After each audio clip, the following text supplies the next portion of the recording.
Çok kapsamlı bir ekonomik tahlil raporu ve Türkiye'nin 2019 yılının değerlendirilmesi, 2020 yılı ile ilgili beklentiler konusunda da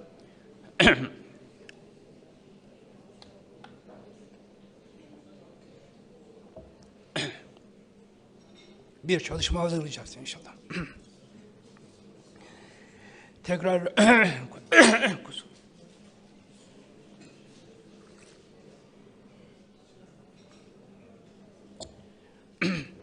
tekrar teşekkür ediyorum. Arkadaşlara da başarılar diliyorum.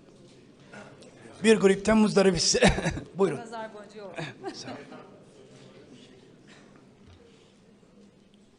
Bir dakika.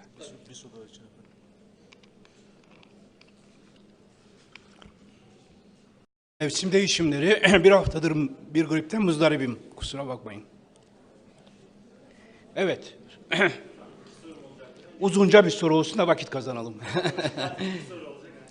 Öncelikle Libya'ya asker gönderme konusu çok tartışılıyor efendim. Mecliste de bununla ilgili Türkiye'nin güvenliği misafir milli sınırlarımızın dışında başlamalı. Öncelikle asker gönderme ile ilgili görüşünüz nedir? Türk askeri Libya'da olmalı mı, olmamalı mı? İkincisi de Kanal İstanbul'la beraber başlayan bir Montreux tartışması var. Herkes fikrini beyan etti bu konuyla ilgili. Montreux devre dışı mı kalacak, devre dışı kalmayacak mı? Hukuken bir açık doğar mı, doğmaz mı? Siz de uzun yıllar bakanlığı yaptınız. Montreux ile ilgili görüşleriniz neler? Şimdi arkadaşlar, öncelikle Libya konusunda